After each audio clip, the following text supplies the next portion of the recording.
তাহলে মরা ছুলে চান করো, মরা খেলে কি করো? তো মরা খেতে খেতে তোমার ভেতরটা তো একটা সমাধি ক্ষেত্র হয়ে গেছে, কব্বরস্থান। না, সারাটা শরীরে মরা ভর্তি, সে কি করে ভগবানের সেবা করবে? বলে খাওয়ার সঙ্গে কোথায় লেখা আছে সব কথা? একাদশী করতে হবে, খাওয়ার সঙ্গে নিরামিষ খেতে হবে, কোথায় লেখা আছে? আমি কালকে জানি কে বলছিল।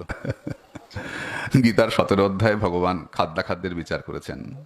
সত্যগুণ, রজগুণ, তমগুণ, রাজসিক আহার, তামসিক আহার, সাত্বিক আহারের কথা বলেছেন। পড়ে নিও গীতা।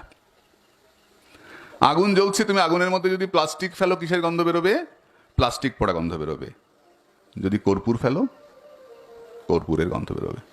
তো তোমার পেটের মধ্যে আগুন জ্বলছে, যার নাম জঠর আগ্নি। এই আগুনের মধ্যে তুমি যা ফেলবে, ভেতরটা গরম তো জানো, বোঝো তো, শীতকালে করলে ধোঁয়া বেরোয় না, গরম।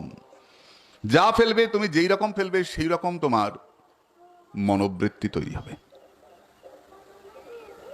যেমন আহার করবে, একটা আমরা মলত্যাগ করি, বেরিয়ে যায়, একটা দিয়ে স্বাস্থ্য তৈরি হয়, আর একটা দিয়ে বৃত্তি দিয়ে মন তৈরি হয়। তাই তুমি যেই রকম খাদ্য গ্রহণ করবে সেই রকম মন হবে তোমার। বয়স হয়ে যাবে কিন্তু কুমন যাবে না, কুমন ভালো হবে না।